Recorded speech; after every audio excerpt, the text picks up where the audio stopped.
My wife and I live in a rent-stabilized apartment in Long Island City, Queens.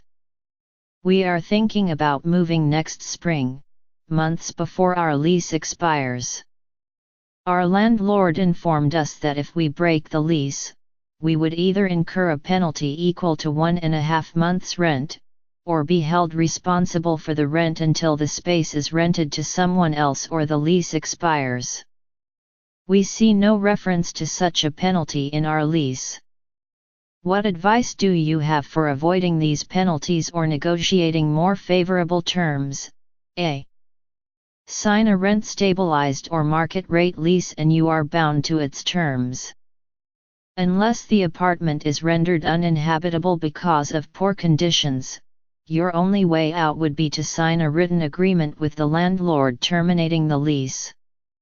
New York law is unforgiving to tenants who want to break their lease, said Jennifer Adonizio-Rozan, a Manhattan tenant lawyer. Your landlord is offering you a way out: pay the hefty fee and you can terminate the lease.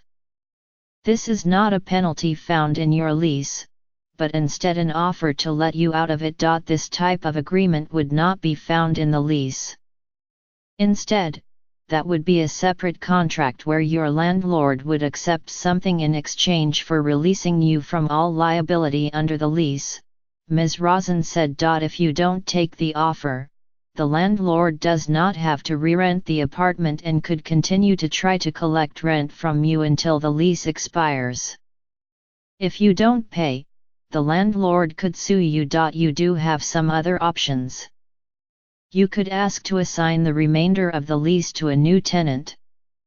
But that should be done very carefully, Ms. Rozan said. And in accordance with the law.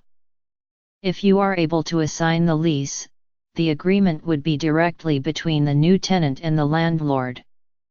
You would be out of the picture completely, Ms. Rozan said. Companies like Padspin can help find a replacement tenant if your landlord is willing to agree to a lease assignment. You could also try to find someone to sublet, using a company like Flip.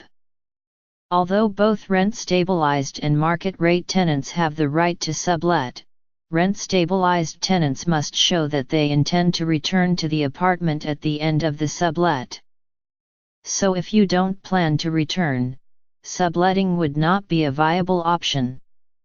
If you do sublet, you would still be responsible for the rent if your subtenant failed to pay.